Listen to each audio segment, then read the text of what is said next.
Allez, on passe aux pickles. Les pickles, ça pique comme les bobos qu'on peut se faire lors d'un gros clash. Et c'est justement là-dessus qu'on va revenir dans cette rubrique. Exactement, Nico, les grosses bastons ayant animé l'histoire de la pop culture. Pas les petites bagarres de récré pour un paquet de billes, non. Les vrais affrontements bien belliqueux. Et pour cette première, on revient sur un combat type David contre Goliath, Amel Bent contre Beyoncé, merci d'avoir écrit le texte Joe, ou encore Joe contre Nico. Le combat du jour, c'est le légendaire auteur de comics Alan Moore, se dressant, seul et fier, contre le tout-puissant Hollywood.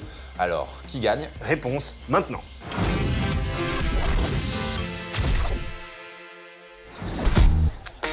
Alan Moore est l'auteur de chefs-d'œuvre tels que From Hell, Watchmen ou V pour Vendetta, tous adaptés au cinéma.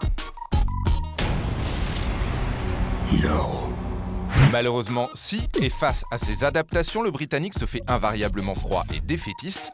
Selon lui, ses œuvres sont pensées pour le média comic book et ne sauraient se plier aux règles du 7e art et de l'entertainment de masse. Selon Gaylor, notre spécialiste des comics, le conflit est profond.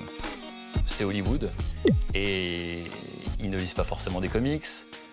Ils ont plus de pognon qu'ils ont d'imagination. Ça, c'est la théorie d'Alan Moore. C'est quelque chose avec laquelle il va... Enfin, c'est sa théorie.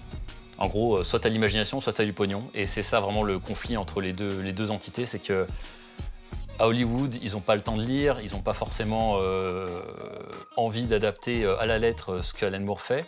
Mais il faut qu'ils aient un nom. Il faut qu'ils aient le nom From Hell, il faut qu'ils aient le nom Constantine. Et ils adaptent ces histoires-là, sauf qu'ils modifient complètement tout. En fait, ils modifient le scénario, les motivations du héros, ses sidekicks, les méchants. Enfin, ça devient vraiment des films complètement à part. Et c'est à partir de ce moment-là qu'à on fait « Ok, les mecs, moi, vos conneries d'adaptation qui suivent pas du tout mes histoires, moi, j'en veux plus, moi. » Soit c'est un truc qui m'appartient pas, et du coup, bah, vous mettez pas mon nom. Soit c'est un truc qui m'appartient, ça reste à moi, mais vous le verrez jamais au cinéma. D'un autre côté, lorsque la première adaptation d'un de tes comics avec Johnny Depp fait un four et que la seconde, celle de la Ligue des Gentlemen Extraordinaires, donne un truc improbable que le public, comme l'acteur principal Sean Connery, ne comprend pas, And the game is on.